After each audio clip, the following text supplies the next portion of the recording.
오늘도 주님을 사모하며 수요 저녁 기도회에 나오신 여러분을 축복합니다. 전에 새벽 기도회 때 담임 목사님께서 말씀이 지렛대라고 이렇게 말씀하시면서 말씀을 지렛대로 삼으면 삶의 변화와 삶의 전환이 반드시 찾아오고 문제가 말씀으로 인해서 옮겨진다라고 이렇게 말씀해 주셨습니다. 너무나 공감이 되어서 제가 이렇게 적어놨는데요. 말씀은 반드시 우리 삶에 변화를 가져오는 줄 믿습니다. 오늘도 하나님의 말씀을 통하여 우리의 삶이 변화되어 주님께 더욱 가까이 나아가는 저와 여러분이 되기를 주님의 이름으로 축원합니다.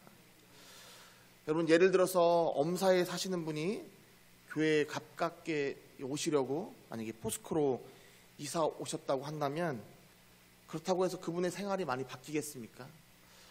엄사나 포스코나 지금 교통이 잘 발달되어 있고 자차든 대중교통을 이용해서든지 원하는 병원 다 가실 수 있을 것입니다. 하지만 서울에 사시던 분이 계룡에 오시면 생활 패턴이 조금 바뀌셔야겠죠.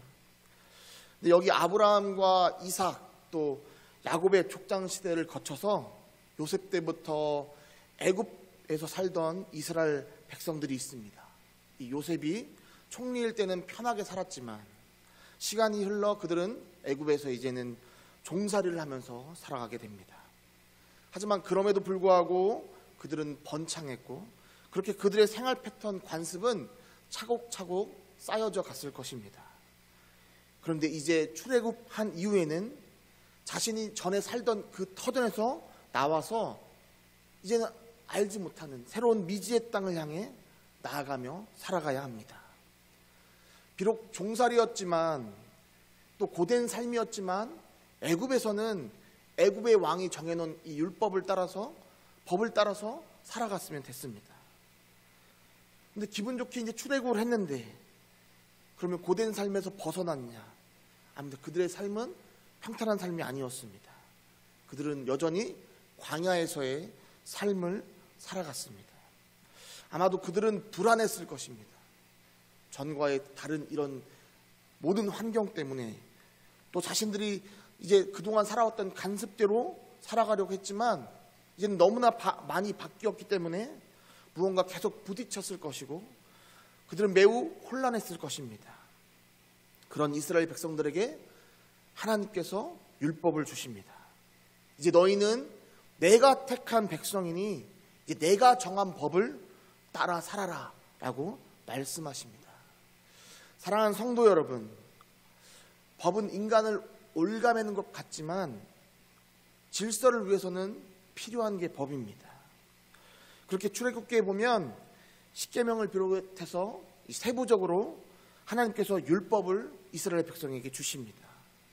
즉 하나님께 가까이 나올 수 있는 방법을 주신 것입니다. 그것은 하나님의 사랑을 나타내는 것이었습니다. 출애굽기에 보면 하나님께서 20장에 십계명을 주시고 또 그 이후에 여러 율법을 주십니다. 근데 19장 5절에서 6절 말씀에 보면 이렇게 기록되어 있습니다. 우리 한번 출애굽기 19장 5절에서 6절 말씀을 함께 읽겠습니다. 세계가 다 내게 속하였나니 너희가 내 말을 잘 듣고 내 언약을 지키면 너희는 모든 민족 중에서 내 소유가 되겠고 너희가 내게 대하여 제사장 나라가 되며 거룩한 백성이 되리라. 너는 이 말을 이스라엘 자손에게 전할지니라. 아멘. 이 말씀은 하나님께서 이스라엘 백성들에게 전하라고 하시면서 시내산에서 모세에게 말씀하신 것입니다. 근데 여기에 보면 하나님은 이스라엘 백성을 내 소유가 되게 하시겠다라고 말씀하십니다. 내 소유. 이 내 소유는 히브리어로 세굴라라고 말하는데 단순히 그냥 아무나 가지고 있는 그런 재산이 아닙니다. 이 세굴라는 보물, 보화, 기중품 이런 의미를 뜻합니다. 그러니까 이 말씀은 중노동에 시달리며 핍박받던 그 이스라엘 백성에게 하나님께서 내가 너희를 내 보배로, 보물로 여기겠다라고 하신 말씀입니다. 그러니 이스라엘 백성들이 이 말씀을 듣고 얼마나 위로가 되었겠습니까? 이스라엘 백성이 그 말씀을 듣고 아멘 아멘이라고 화답한 그 이유는 바로 하나님께서 이스라엘 백성에게 그 사랑을 보여주셨기 때문입니다. 하나님은 항상 우리에게 먼저 그 사랑을 보여주십니다. 오늘 이 저녁 우리를 부르신 이유도 분명히 있는 줄 믿습니다. 우리에게 바로 하나님의 사랑을 말씀하시고자, 가르쳐 주시고자 부르신 줄 믿습니다. 내가 너희를 택했다. 내가 너를 불렀다. 너가 바로 내 아들이다. 너가 바로 내 딸이다 라고 하시는 그 말씀, 하나님의 말씀이 우리 심령에 가득 차기를 주님의 이름으로 축복합니다. 우리 다 함께 사랑합니다 나의 예수님 찬양하시겠습니다.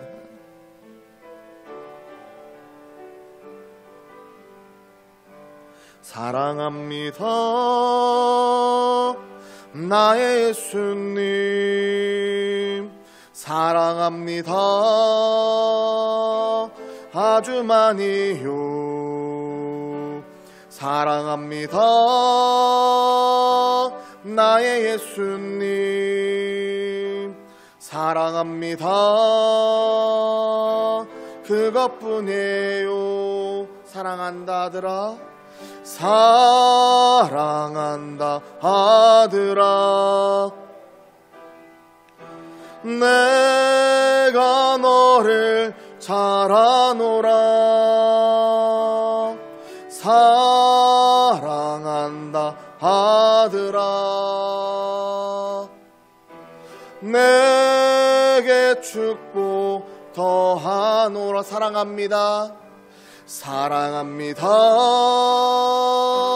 나의 예수님, 사랑합니다 아주 많이요. 사랑합니다 나의 예수님, 사랑합니다 그것뿐이에요. 사랑한다 내 딸아, 사랑한다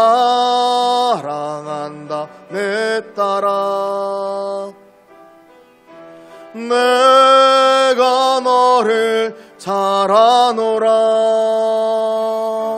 사랑한다 내 딸아, 내게 축복 더하노라. 아멘. 하나님의 사랑에 우리가 대답할 것은 나도 주님을 사랑합니다 라는 말밖에 없는 줄 믿습니다.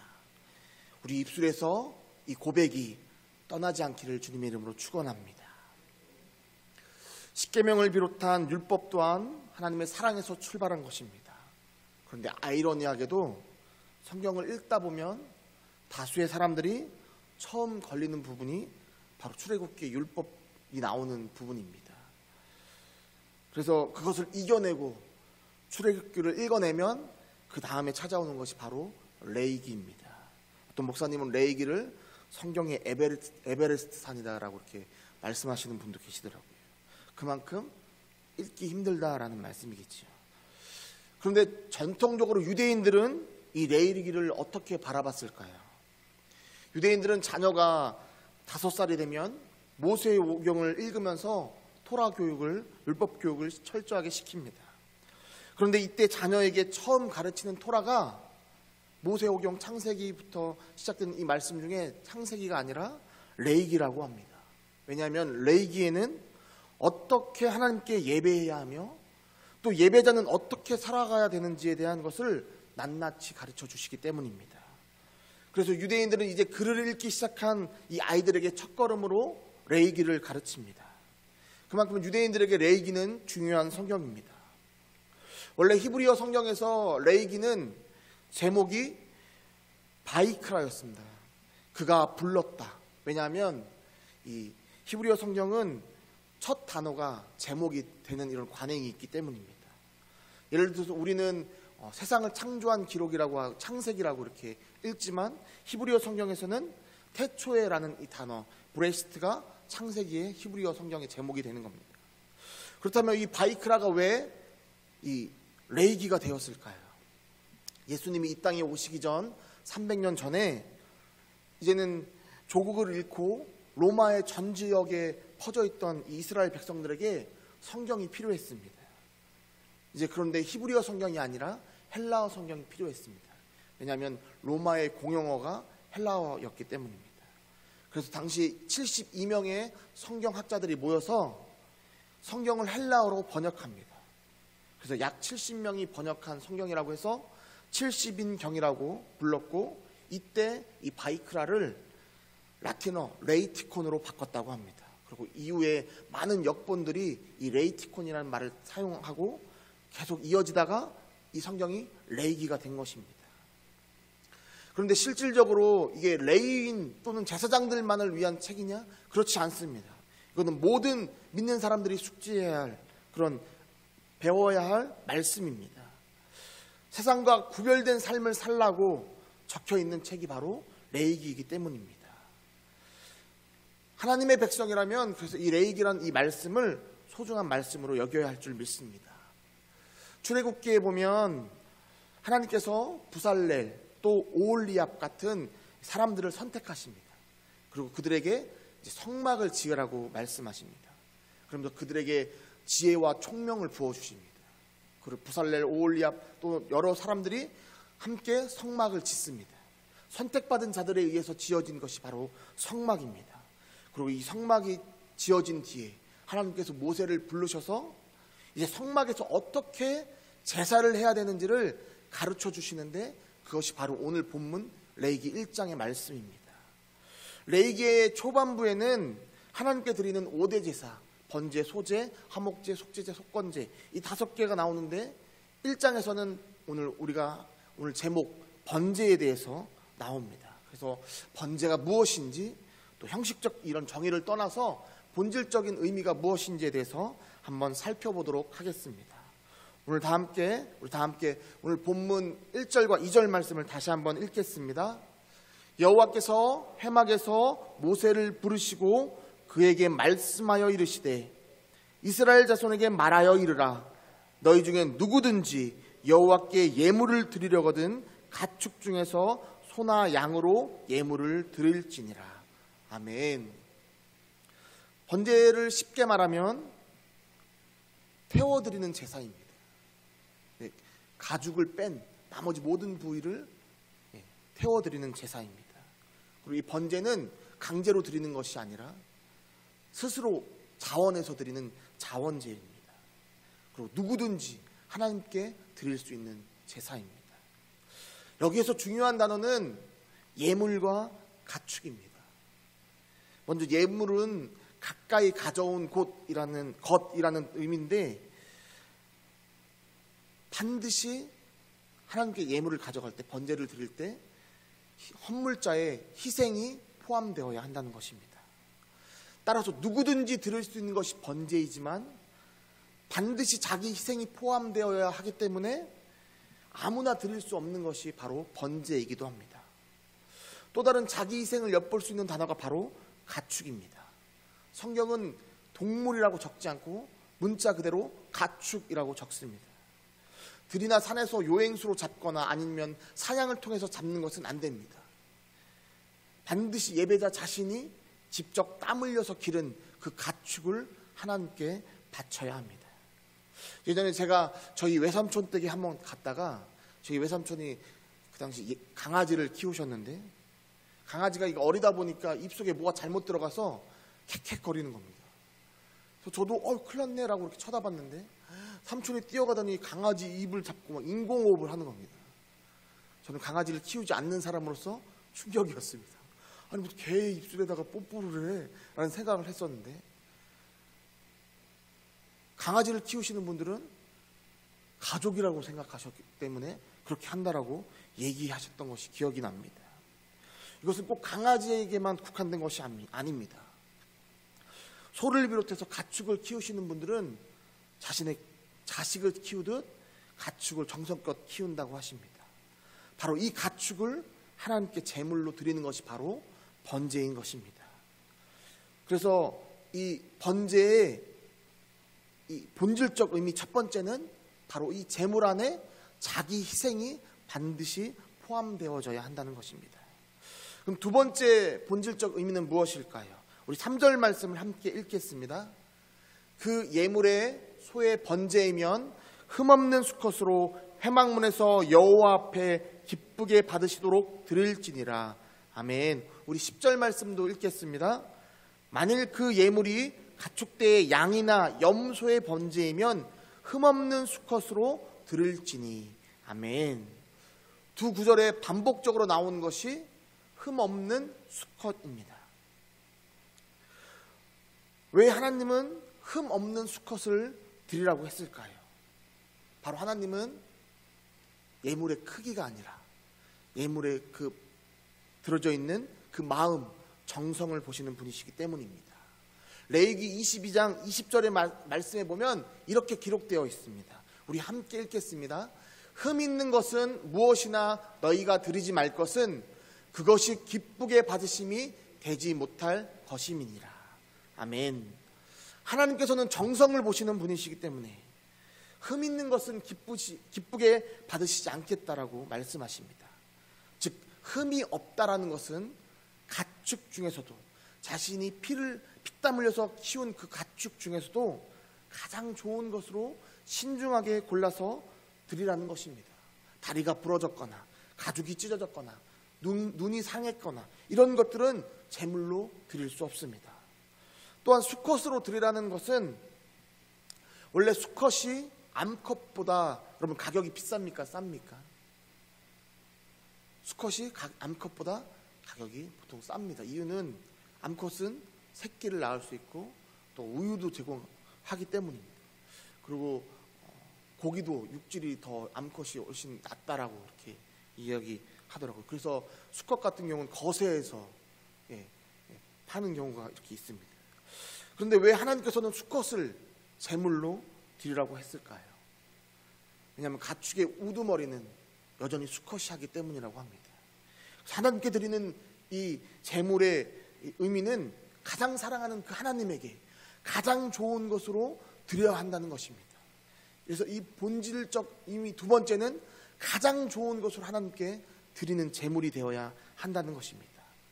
또한 번제는 가축의 그 가죽을 제외하고 모든 것을 태워서 드리라고 하시는데, 가축을 제외하는 이유는 신앙적 의미와 현실적 의미가 있는데, 먼저 신앙적 의미는 옛사람을 벗어버리고 이제 속사람의 온전한 모습을 하나님께 드려라라는 의미라고 합니다.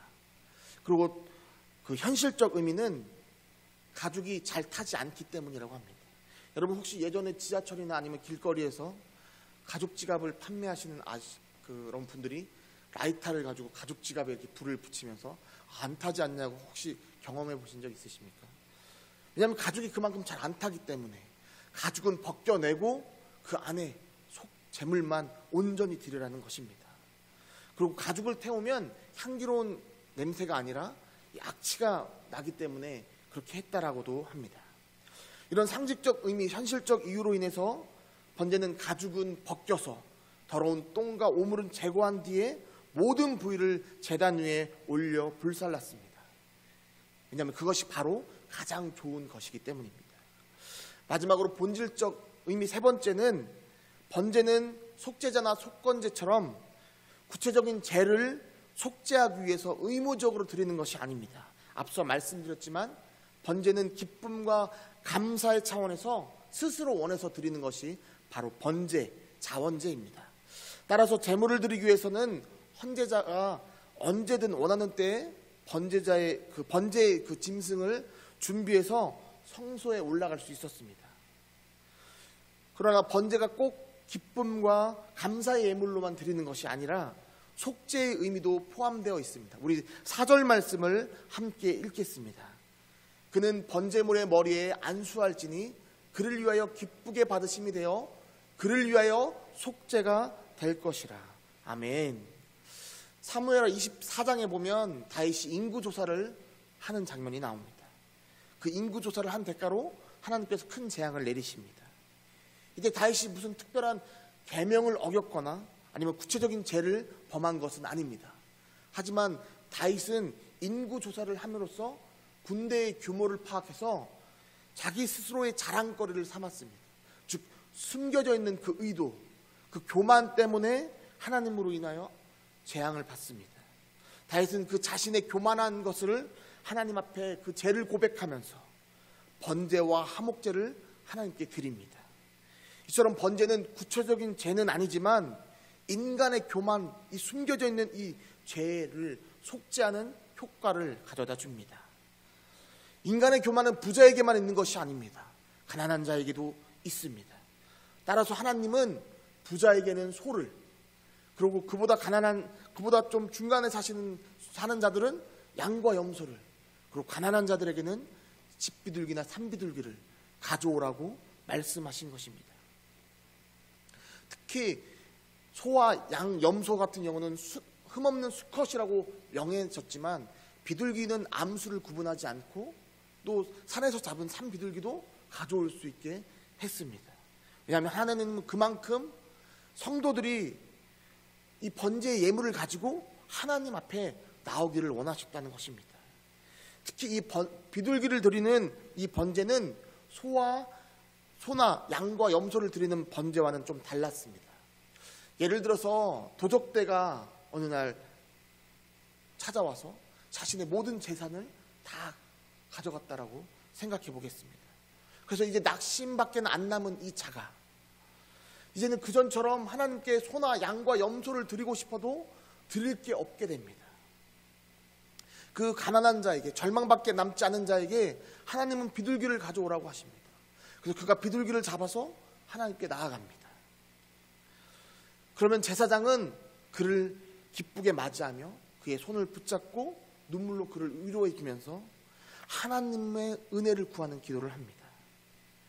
그리고 이제 그가 그 비둘기를 움켜쥐고 있다가 그 비둘기를 제사장에게 건네주면 제사장이 비둘기의 머리를 비틉니다. 그래서 숨을 끊고 그 피를 제단 위에 흘립니다. 그렇게 하나님께 더러운 것들을 제거하고 몸통을 제단 위에 올려놔서 하나님께 올려드립니다. 하나님은 소나 양이나 염소나 비둘기나 다 향기로운 제사라고 말씀해 주십니다. 그런데 여기에서 보면 이 번제를 드린 이 가난했던, 이 낙심했던 이 사람은 제사장과 함께 그 자리를 지키면서 그는 하나님께 감사 찬양을 드립니다. 그러면서 이제 다시 시작이다. 내가 비록 파산했지만 하나님은 여전히 나를 버리지 않으셨다. 하나님은 여전히 끝까지 나를 도우실 것이다 라고 감사한 마음으로 돌아가게 하는 것이 바로 비둘기를 드리는 번제였습니다. 그렇다면 소와 양과 염소를 드리는 것과 비둘기를 드리는 번제는 무엇이 달랐을까요? 소와 양과 염소는 제사장이 아니라 헌제자, 제물을 바치는 자가 그 가죽의 그 울음소리를 들어가면서 그것을 잡고 가죽을 벗기고 각을 뜨고 기름을 제거해서 제사장에 전합니다. 그러면 제사장은 그걸 가지고 번제를 드립니다.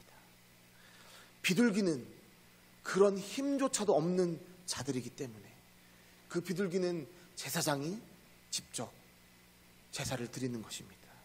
바로 이것이 차이점이고 낙심한 영혼까지 사랑하시는 그 하나님이 만드신 방법입니다.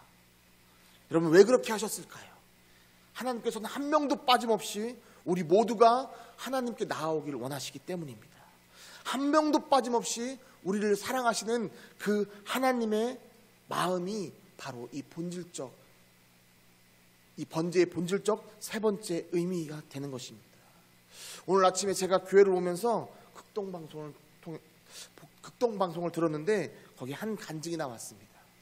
한 집사님이 하나님과의 인격적인 만남 없이 교회를 다니다 보니 계속해서 드는 생각이, 왜 하나님이 나를 지으셨지? 왜 하나님은 나에게 어떠한 반응도 없으시지? 라는 생각이, 그런 의문이 계속해서 들었다고 합니다.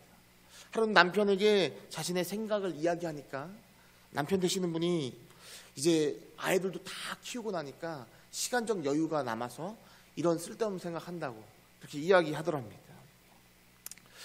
남편의 말이 위로가 되지 않고 그러던 중 어느 날 교회에서 예배를 드리는 가운데 찬양대가 찬양을 부르는데 아주 세미한 음성으로 하나님께서 이렇게 말씀하시더랍니다. 사랑하는 딸아, 내가 너를 너무 사랑하기 때문에 내가 너를 짓지 않을 수가 없었단다. 내가 그래서 너를 만들었단다 라는 음성이 들렸답니다.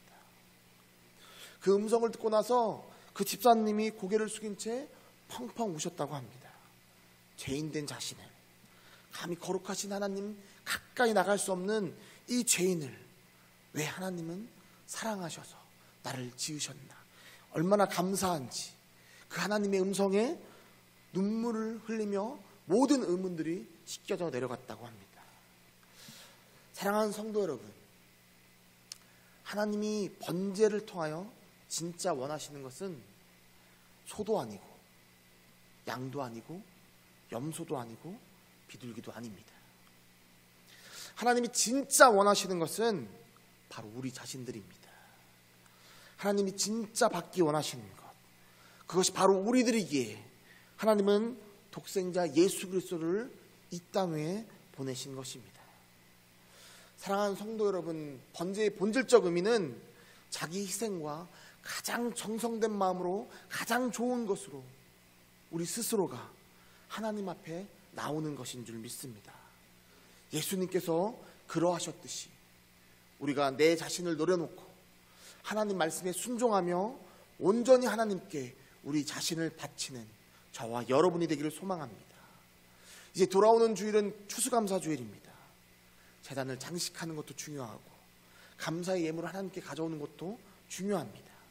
하지만 그 무엇보다 중요한 것은 내가 어떤 마음으로 어떤 생각으로 이 절기를 준비하며 하나님 앞에 나오는가인 줄 믿습니다. 사랑하는 성도 여러분, 돌아오는 추수감사주일은 한 해 동안 우리에게 베푸신 그 하나님의 은혜에 감사하는 그 마음을 가지고 하나님, 내가 온 마음으로 주님께 감사하며 주님께 나의 모든 것을 맡기겠습니다 라고 다짐하며 나오는 그 절기인 줄 믿습니다. 남은 3일, 4일 하나님께 온전히 나 자신을 드리겠다라고 다짐하는 그 시간이 되기를 주님의 이름으로 축원합니다.